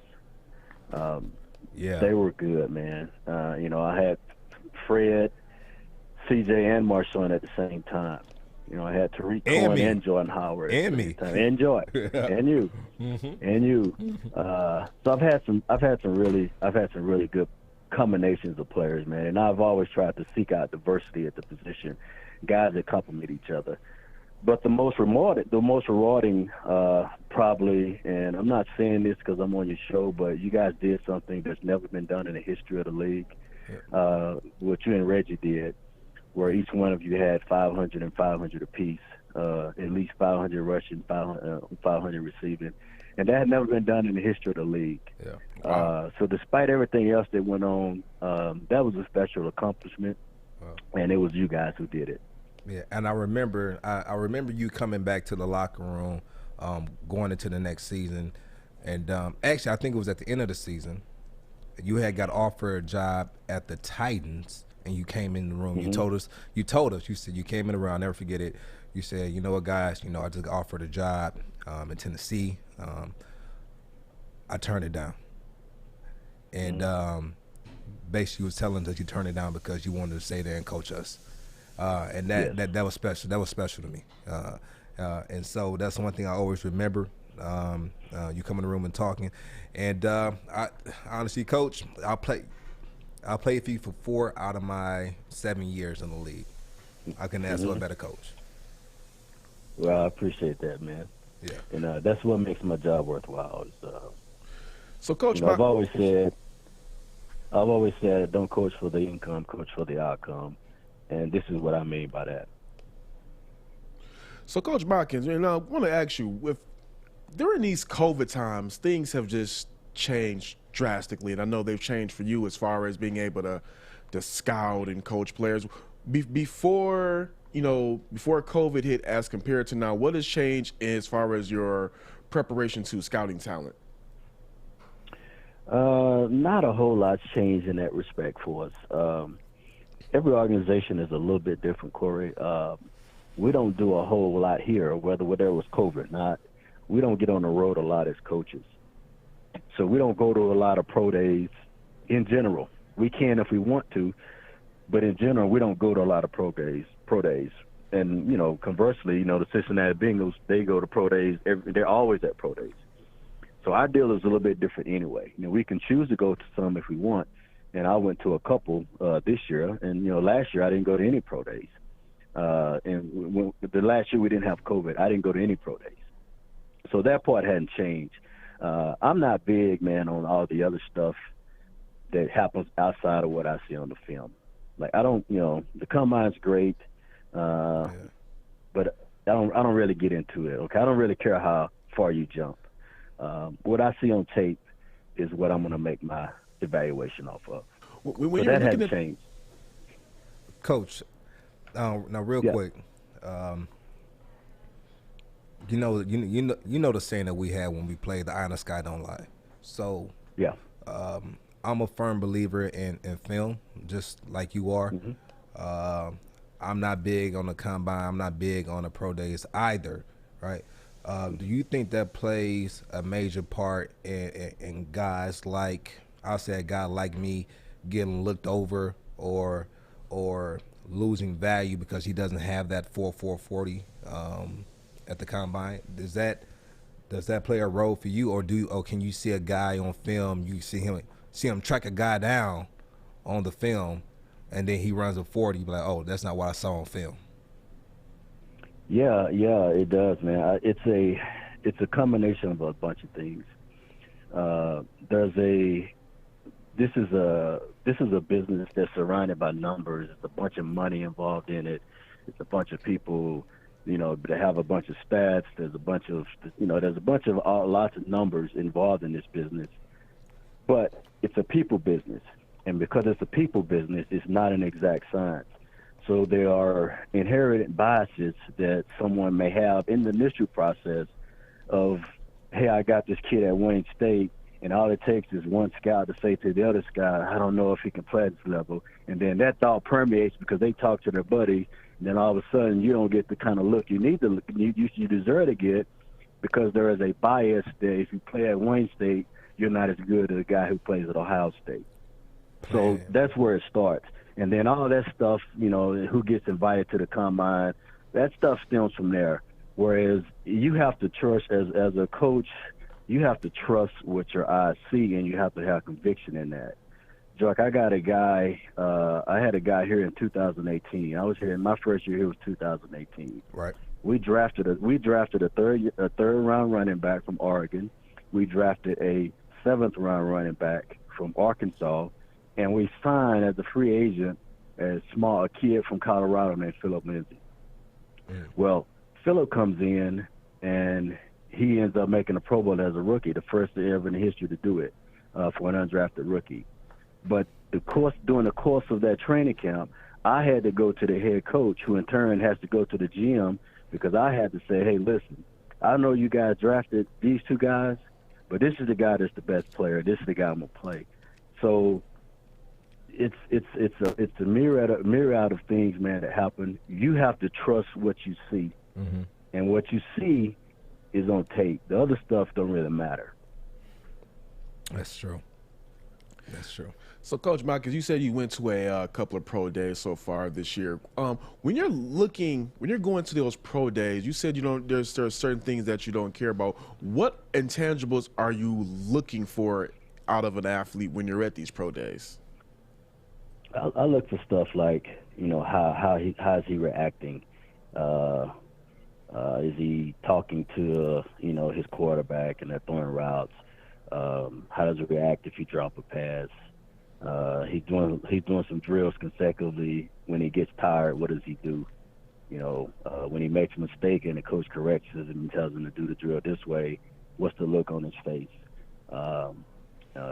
When he was in the bench press, does he go to failure, or does he get his last rep and say, I can't do another one? So it's those competitive type deals. I like to see how they interact with people around them, but as far as them, lining up in the cone and touching it and running and touching the other one, I don't know, what all that really means. I'm not smart enough to figure that out. What I know is I know what a football player looks like, and I know how he walks and how he acts, and that's what I look for. Okay, so, Coach, I want to take it back to your playing days. So for a lot of people, you went to Texas Christian University, TCU, and what a lot of people don't know that you were the leading rusher there before LT came. How was your experience there? It was good, man. I had a great time. I ended up, when I left, I was actually the second leading rusher. I think Kenneth Davis, you guys might be familiar with him. Kenneth Davis, who used to be, I don't think he played with the Buffalo Bills for a while. He was Thurman's backup. He was number one, and I think I was 2 when I left. But my time at TCU was awesome, Joique. I came from an environment and a situation where wherever I went, it was going to be better than where I was coming from. Right. And so I didn't take it for granted, man. I loved it because I had 3 meals a day and somewhere to live. So my experience there was awesome. Yeah. I remember as I sit back and I listen to Shannon Sharp. So my senior year, I was one of the 3 contestants for the Harlan Hill, which is the Division II version of the Heisman. And the same time we were there for the ceremony, the person who gave the speech that day was Shannon Sharp. And and he was going into the D2 Hall of Fame. Fast forward, he's doing his speech, and he was kind of giving a story of his background, how he came up with, he had like 11 brothers and sisters living in one house, and it was like one shack, and they had leaks in the roof, water coming down, having to put buckets there, and I would hear that story, and it resonated with me. I didn't have 11 brothers and sisters, but I do remember those holes in the roof and having to put pots to catch the water, or the iron not working, so we take the broke iron and just put it on the stove so it can heat up, and we iron our clothes that way, or not having water and taking the hose connected to our neighbor's house, turning their water on and connected to our hose of our house, and having running water and storing water. I remember those stories, and so when you sit here and say it was better than where you came from, it was no amount of work a coach could make me do that make me say, I'm gonna quit, I'm gonna go back home. It was no amount of work. Absolutely. And so I think that tough upbringing, it was a great motivator for me. It was probably a great and obviously was a great motivator for you, and a guy like Shannon Sharp, who is now in the NFL Hall of Fame. And so it's great to hear you say that. That definitely resonates with me. You had a question for him, Kory? Yeah, now, Coach Modkins, I'm gonna dial it back a little bit. You were the former running backs coach for the Detroit Lions from 2013, 2015. So right now, I got to put on my fan hat. Me and my cousin Bruce, huge fans of Detroit Lions, and there is one guy that we just thought that when the Lions drafted him, he was gonna take off, and it just seemingly did not work out. And that guy is Mikel LaSure. I want to get your insight on why didn't Mikel LaSure pan out during his time in Detroit? Mikel's a really good. He was a really good young man, and he was well intentioned. He had some natural ability, but because it's an inexact science, man, sometimes a guy's drafted in position or the ratings rate as such that the talent may just not be what it needs to be at this level. And in fact, most of the time, it's not. The draft is a crapshoot. 50% of the first rounders fail. So it just happens, man. He had things going on in his life that may have distracted him a little bit. But the bottom line was he didn't compete at a high enough level to probably have the kind of career that you all wanted him to, or that he wanted to for himself. But there's no knock against him. I'm sure he's successful in whatever he's doing. And then this is a kind of a follow-up question along with that. When you're scouting players like a Mikel Ashore, like a Joique, but like how hard? What about kind of scouting those type of players is very hard that the average NFL fan or casual NFL fan doesn't understand? Like, how hard is it scouting those type of players? Well, both are bigger type backs, bigger, stronger type backs. It's probably hard for the average fan to really nail down and really just watch and run. Most people who watch football, they watch the game. Where if you're watching a certain position, you're watching that player. And if you don't know what you're looking at, you don't know if he just made a great cut. That jump cut that you kind of think everybody can do, well, you don't know that's different for a guy that's 225. Whereas I take all that into account because it all adds up and it all equals a certain package. And there's just a lot of little bitty stuff. If a guy fumbles, right? Did he fumble because of where the ball was, or did he fumble just because the guy's defense made a great play? Well, on the screen and on the stats, it's just gonna say fumble, right? But if you don't dig down into it, you might say a guy has a ball security problem when he doesn't.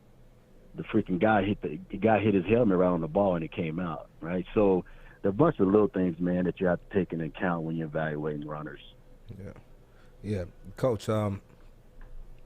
When I played for you, you had a philosophy that muscle memory. So one thing we would do is we'll do the same drill every single day to the point where it became redundant. But it got to a point to where we'll be playing in the game, and then that drill, it'll be second nature. It'll be second nature to where we'll do whatever the move was in the drill and be watching the film like, dang, I didn't even realize I reacted that way, but that's from every day in practice. And so I remember I was telling Kory about our practice and kind of how we held each other accountable to where you would preach even though the ball's not in our hand, but run 5-10 yards full speed towards the ball. That's one thing that we always did in practice. And I was telling on the show yesterday, we were talking about Calvin, how we were playing Chicago Bears and Reggie had a run, and it was a good run. Yeah. And he fumbled. Yeah. Calvin recovered it. Yeah, and Calvin recovered it. But what people don't realize that Calvin was running to the ball before the ball came out. If Calvin's not running to the ball, he's not there to recover that fumble. And those are one of the things that makes Calvin great in certain plays, like plays like that you don't really think too much of. And you have 5 Bears players around the ball, but Calvin was the one who came up with it. And then the very next play, we give the ball to Reggie, and he takes it for a 30-yard touchdown. Right? And he takes You remember that play. And and that always resonated with me. And so when I went to the Bears right before you got there, I shared that story with that running back coach and with the running backs in the room as we were watching film on a player on our team who had fumbled the ball, and one of the running backs didn't run. He wasn't running towards the ball, and they ended up recovering the ball. We ended up losing that game, I think, by 3. But that could have been a play to help save the game. And so where did that philosophy come from? for you? Probably, growing up, man, the coaches that I had, it was such a serious deal where I was from, and that's kind of the philosophy that I was introduced to. And I had a coach tell me early on that we are what we repeatedly do. So it's, and I see it today. I still do the same thing, George. I still do the same drills because we are humans and we operate by muscle memory. And, I see a lot of fancy drills, a guy getting on his back, get up and do a circle. I mean, I see a lot of coaches try to keep it fresh. But that doesn't correlate. Try to keep you guys engaged and try to trick you and all that. I just believe, man, that the way our bodies are, man, that what we repeatedly do, that's what we become. Yeah. And, whether it's your footwork, the same drills, the ropes, it's stuff that you do that running backs have to do every day. It's probably not fancy. It's probably not I'm probably not going to coach. I'm probably not going to speak at some clinic and get a standing ovation for it. But I know the skill set that you guys have to have, and my job is to get you to be able to do it without having to think about it. And there are other factors that involve, man, like, we still run to the ball. We run to the ball like a defense would run to the ball. And some guys think, he's just being a turd. He just, who cares about this?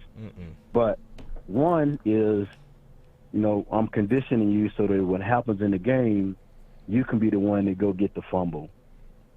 And two, I'm working on your mind so that you condition your mind, because your mind's a muscle too, in my opinion. And if you do something that you really don't want to do, who wants to run a swing route to the right, and then the quarterback throw a hitch to the left and he has to start running over there to that hitch? Nobody really wants to do that. Nobody. But if you condition your mind to do stuff that you really don't want to do, it becomes second nature, and it's not a big deal when it's the fourth quarter and the lactic acid is building up in your thighs. It's not a big deal for you because your mind has been conditioned to keep pressing forward. So there are a lot of things behind it, man. But that's something that we still do. Yeah, I want to piggyback off that. It's crazy because I remember we were playing the Cowboys, and I can't remember what quarter it was, but I was on the other side of the field, and because of that training, I think Stafford had threw an interception to the right, and you had everyone running to the ball. We ended up stopping them. It was about 3 guys on the tackle. We caught them like at the 5-yard line, and he probably caught the interception like on their 20. So we literally had to probably run about 80 yards to go catch him. But I remember that. Right. But it was because of what we were taught in practice, the running to the ball, and if you don't practice it, right, it's hard to flip that switch during the game when you're tired. And then one thing that it also did was it conditions your body so that you can have that energy to be selfless. Right. And so you get in the game, you get guys who see that, and when I see guys not running to the ball, it was stuck in my mind like he's selfish. That's how I felt about a player when I didn't see him running to the ball, or I didn't see him running down the field to pick up a player. I'm like, that guy's selfish. That's not team camaraderie to me.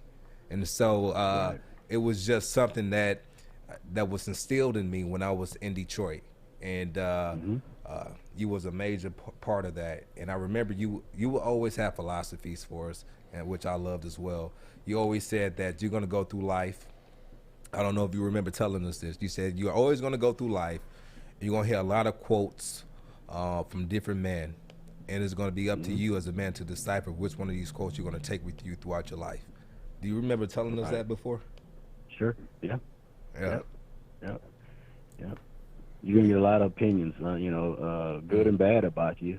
We get to decide that, though. I want you guys to know you get to write the story. You get to choose how it's gonna be for you. How you gonna play, what kind of fathers you gonna be. You guys get to choose that. Nobody else can choose that for you. They'll try, but nobody has the power to choose your path but you. And that's what I try to get across to you guys. It's challenging, man, in today's environment, because everything around the guys now are inherently encourage them to be selfish. Okay, it's how many likes you get, and it's what does PFF rate you? Well, I'm the 5th rated cornerback by PFF. So everything is designed for them to be consumed and concerned with themselves. So the challenge is to get that out of them, where their concern is for the team, not my PFF rating, not how many likes I get for this picture or whatever. So that's the challenge that we all face. And if you guys are just now tuning in right now, we have this is the Baligian and Bell Show. Kory Woods and Joique Bell here. We got Denver Broncos running back coach Curtis Modkins on the line. Coach, I had just one question for you. You've held multiple positions in the NFL, running backs coach, offensive coordinator. Ready for that head coach nod soon? Hey, man, I've worked my whole career to be able to prepare myself for that opportunity. When it comes, what I have to be focused on right now is doing the best job I can to get my guys ready to play and for us to win. And when you win, when you're successful, there's enough that goes around for everybody. And we'll see what happens down the road, but I'm definitely have been preparing for it for a long time, so we'll see. Would you prefer it to be in the college rankings or the NFL, or you don't have a preference? I'd like to be in the NFL, but if the right opportunity presented itself in college, I'd definitely look at it. But I definitely, if I had a choice, I would say I'd like to stay in the NFL. Well, you know what? I want you to have what you want, but I'm just gonna be, a little selfish here. My Eastern Michigan Eagles are not doing too well, so hopefully we can just get you a blank check and get you up there. Hey, I love that area. All right, it's good. Hey, everybody. Hey, Coach, man, I really appreciate you coming on today. It was a great conversation. I'll actually be in Denver next week with my son, bringing him up and going skiing. So, awesome. Yeah, awesome. So you get some time, man. I'll bring them by, say what's up. Yeah, give me a shot when you're here. You guys come by. All right, for sure. Everybody, Curtis Modkins, head running back coach of the Denver Broncos. Thank you for coming on today, Coach. Thanks a lot. Yes, sir. Thank you, guys. Yeah. All right, man. Thank you. Yeah. Hey, guys, we're gonna take one more break, and when we come back from this break, I have some unfortunate breaking news in the world of sports and entertainment, and we'll get back into that in just 1 second. After this read from Fish. Yes, sir. Joique, you want to learn about good old 8 Mile vodka? Yeah, teach me something. All right, I will teach you something. 8 Mile vodka, born in Detroit, is distilled in single 90-liter batches to allow optimum quality control and care. They're carbon filtered, altered, and bottled at the perfect time to produce a subtle taste with smooth finish and a character all of its own. This is an exceptional premium vodka that can be chilled, enjoyed straight, or mixed to create an exceptional cocktail. Next time you're out, ask your bartender for an 8 Mile vodka or pick it up at your local Meijer. And remember, key here is to always drink responsibly. Hey, check. I'm looking to bring on another HVAC tech right now. We are recruiting 5 to 10 techs a month. We're looking to grow and expand. Every new tech we hire is from Northwestern Tech. The hands-on training is fantastic. They're always my first call. We love hiring Northwestern Tech grads. They come out trained and ready to work. Our program is only 10.5 months, and our next classes are starting soon. So why wait? I'm looking to hire a graduate of Northwestern Tech. Northwestern Tech. Northwestern Tech. Northwestern Tech. Welcome back. This is the Baligian and Bell Show. Kory Woods here, filling in for Sean Baligian here with Joique Bell. Got us some back-to-back unfortunate breaking news in the world of in the world. First one, Prince Philip, the Queen of England's husband. He passed away today, and just news. Everybody tried to break it yesterday, but now it is official. Rapper DMX has passed away at the age of 50. I'm just gonna take one quick second. I grew up on DMX, and just we already talked about Phillip Adams earlier today and his struggle with mental illness. We now we got to talk about DMX, and he battled some illness, some addiction, and unfortunately he had his number called at the age of 50. 50 is just still very, very young, and just growing up with his music and just everything that he's done for the culture is just it's a really sad day. Most people don't even know at one point when they were both in their prime, he sold more records than Jay-Z. Yeah, I didn't know that. Yeah. So. Just to talk about, I remember him talking about his addiction and how he was introduced to it, and that was sad to hear that someone that you looked up to snuck it to you. Yeah. Yeah, at the age of 14. And he actually put it in one of his songs. A guy that he looked up to that was like a big brother to him, snuck it to him, and that's how he was introduced to crack. Laced this weed with crack. Yeah, that's sad. Yeah, this is gonna two greats. Yeah, two people who have left their marks in the world in different ways. But one I wanted to get into earlier before we started interviewing Coach Modkins was Governor Whitmer.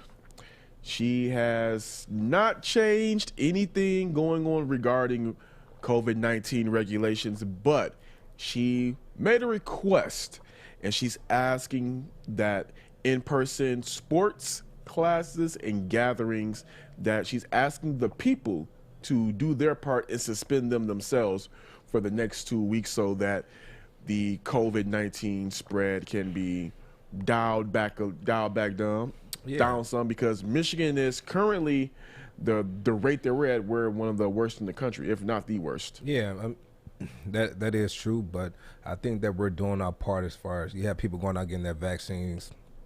Now I think they came out with the numbers that 1 out of 4 Americans now have the shot, and so the numbers are going up as far as people going out getting the vaccine. But even if you get the vaccine, you can still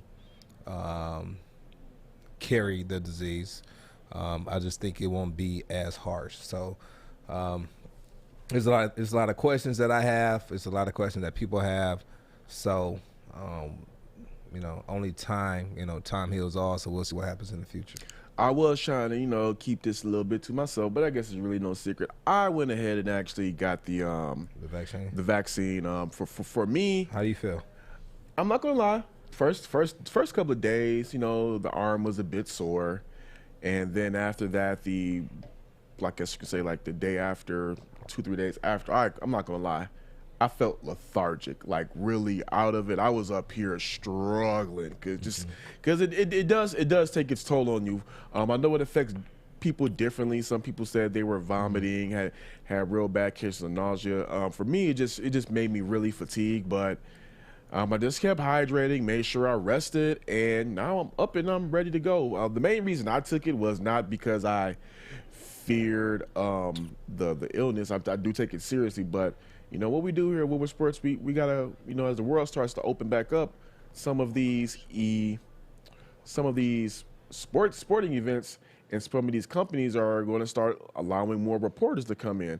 And if there was ever a case where they required reporters, journalists, photographers to be vaccinated before entering the arenas, I wanted to already be ahead of the curve and not be behind the gun trying to hurry up and get the vaccine. I still take all my natural supplements, my turmeric, black seed oil, moringa, elderberry. I take all. What of are that. You eating? Huh? But what are you eating? Now, after going to the doctor this past week, got some lifestyle changes to make. I'm going to be picking your brain about some of this stuff because you're a very healthy person yourself. So I got to make some change. Oh, hey. Okay, I'm just going to ask you for some vegan recipes then. How about that? Are you working out now?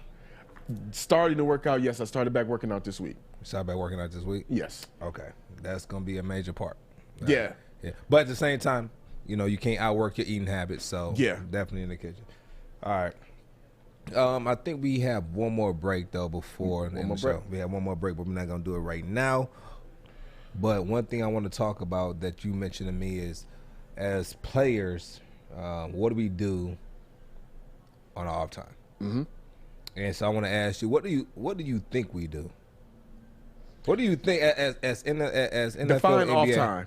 Off time is off season. Off season, okay.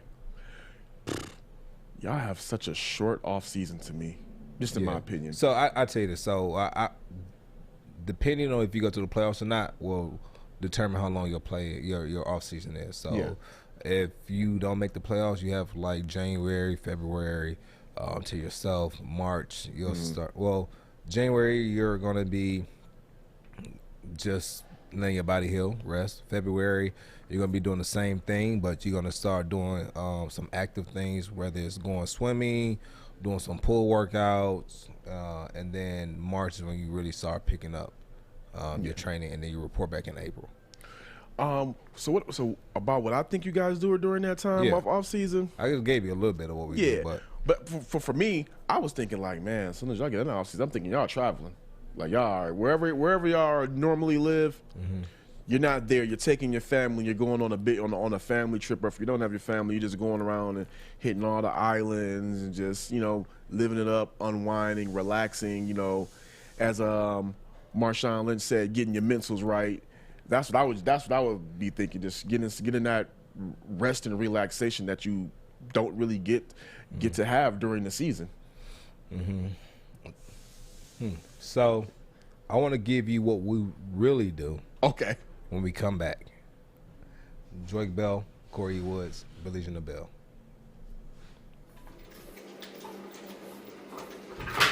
Morning, Art. Morning, D-Mac.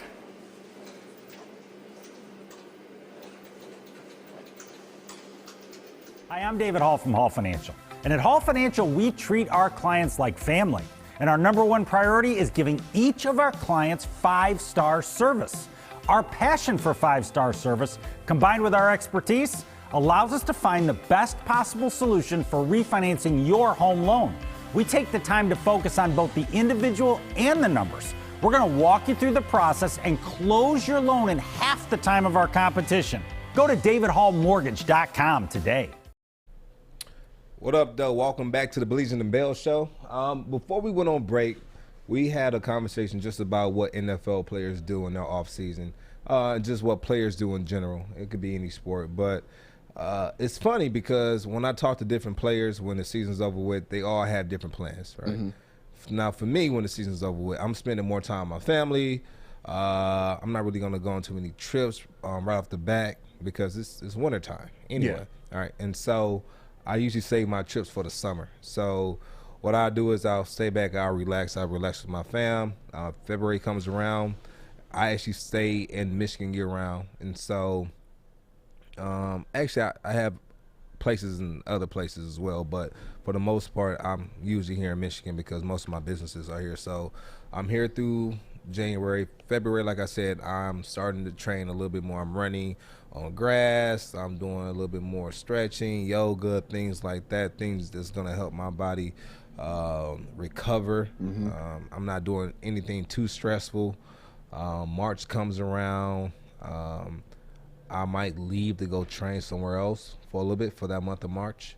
Then I'm back in April for the team workout. Okay. And so you come back for the team workout, you go through that. That usually goes through mid-June. Mid-June happens, I take 10 days off, and that's when I take my vacation. Okay. I'll take my vacation then. I'm gone for 10 to 12 days, and then I'm back in July, early July, and then I'll spend some time with the fam, and then I'm off again for about a month. Either I train in LA, off to LA, and I'm in LA for a month training. And that was my routine for about from 2012 until 2018. So you said you take those. You said you take a bulk of your vacations in the summer due to everything. Yeah, it's usually like weather. one. I usually take like one big one a year. Okay. And then I'll take like one early in the year. Like my time where I go to Africa, they'll be like at the end of February to like early March, and I'll come back. Yeah. Oh yeah, we go to Africa. We have Africa is beautiful. That is out of any place that's on my bucket list. Yeah. Out of all the places I've been, that's my number one. Out of all the places I've been, I love Africa the most. Every you know what's crazy? well, I don't even say it's crazy. Everybody I've talked to that's been to Africa said, don't look at none of that stuff they show on TV. This is the most beautiful place I've ever seen in my life. Yeah, they only show you what they want to show you. But Africa is beautiful. It's gorgeous. So you, I mean, I've been a lot of beautiful places from, you know, from here, like Hawaii's beautiful, to Greece, to Australia, to London, to the Virgin, to the Cayman Islands, to Bermuda. I've been on all these different places. Nassau, I've been to all these places, but for me, my favorite place to go to is Africa. How was that flight? That flight was no joke. Yeah, so it depends. So you have a lot of different ways you can do it. I've done it multiple ways where you'll catch a flight from here to like either DC or New York, and you'll catch a straight flight from there, which would be about 12 hours. So 12-hour flight from there to where I was going. I was going to Ghana, to Accra, Ghana, or you can fly from Detroit to London, which is a 6-hour flight, which isn't bad, and then you'll catch a flight from London to Ghana, which is like another 6 hours, or something like that, 6-7 hours. One thing I didn't realize was that when I got on a flight to go from Ghana to South Africa, that was like another 6 or 7 hour flight. I was like, I thought it was gonna be like 3-4 hours. Oh no! What's another country? And so right. So I'm like, man, this is a long flight. Because whenever we go there, we always say we're gonna go to Ghana, to where Ezekiel Ansah from, who the guy is great. That's my brother. Man. We used to go every year, and we'll go spend time with his family, a beautiful family. Their clubs and their beaches there are lit. I mean, I thought it was lit here. It's nothing on there. We have nothing on theirs. And then we always say we're gonna leave there and then go to South Africa. And then from South Africa, we said we're gonna go to Dubai. The first time I went, we got stuck in Ghana. And when I say stuck, we just didn't want to leave. The second time I went, I said, listen, we got to go. We're not getting stuck this time. He said, all right, perfect. We got stuck again. We didn't go. Which I'm not mad. And then the third time I went, we left from Ghana, then we did go to South Africa, but we didn't make it to Dubai. And we got stuck in South Africa, and I wasn't mad about that either. And so you go down there, you have a great time. One thing I learned, though, Ghana is totally different from South. Like I knew it was going to be different, but I didn't know it was going to be that different. Yeah. So I would consider when I went to South Africa, it kind of reminded me of London and the U.S. all mixed into one. Like that kind of from the little bit that I know, that kind of makes sense. Yeah. So it was like you drive on the left side of the road, but everything is modernized like here. Yeah. You know, and then. The culture there is kind of watered down. Yeah. But you go to Accra, it's got all the culture. It's all the cultures there. I love all the culture in Western Africa, and you notice different things on the languages that they speak in each part. So like how South Africa was colonized by the Dutch, so their first language is Dutch. Yeah. And Western Africa was colonized by English, so they speak English. On the eastern part of Africa, that was colonized by France, so they speak French as their first language. Yeah. And so I was learning all this while I was there, and learning different things about how about their culture, things that you would never think about. I remember because I don't drink, and my boy brother wife asked me about. I told her that drink looks good. She said, "You want to try some?" I said, what is it? And she put it in front of my nose, and I smelled it. I was like, oh, it smells good. I like, is it liquor in it? She said, yeah. I said, oh no, I'm fine, thank you. And so I didn't know that was disrespectful. Oh, right. And so Ziggy comes around. He said, listen, bro, you're gonna be coming here a lot, so you can't sniff her drink and then not take a sip. You have to take a sip once you. I said, oh, I didn't know. I said, I'm sorry, no disrespect. And then her husband, which is like our brother, he said, no, you don't know. Like, so I'm not mad. Like, you don't know. Yeah. And then, even they still have tribes out there, right? So they have, and I was like, oh, okay. when you think of tribe, you think of like people living in huts and stuff. But Yeah. like, no, that's not what it is. That's not what it is. And so he said, no, I'm from this tribe. And he told me what tribe he was from. He was like, certain tribes, you can't even, and like one thing about the culture in all of Africa, they all have this, they respect the elders, right? They respect the elders. And so one thing I learned was that in some tribes, that if I'm with an elder and we're out having a drink, and you take a drink with your left hand, like you have to leave the tribe and never come back or they'll kill you. And I'm like, why? And I said, why? Why would they do that? He said, because you took a sip with your left hand. I'm like, why is that bad? And he said, what hand do you wipe yourself with? I like my left. I said, oh. And I said, oh. He said, yeah, so if you ever with an elder, you can't do that. But, you know, these are things that, you know, some people don't take as serious as others. You know, some people take it just as serious. So, yeah, I learned a lot when I was there. I learned a lot. So it was different for me. Man, I hope to one day have the experience that you did. And just got to get my ducats ready to go to Africa. But you know what? I just want to wrap this up. This has been a fun week for me. Everybody, Sean Baligian is going to be back next week. What up, Grammy Whammy? He's going to be back next week, but I don't want him to. I don't want to take his share. So you know what? We'll see. I might have to put Sean in the closet for a couple of days. We'll see. I don't know. All right, I'll see how I feel about it over the weekend. You know what, Jenna? Thank you. It was great having you on the show. Grammy Whammy. Thank you guys. Thanks for tuning in. Enjoy your weekend. This was a fun Friday and a little bit of a flashback Friday. Catch you guys next week on the Baligian and Bell Show. Gang, gang.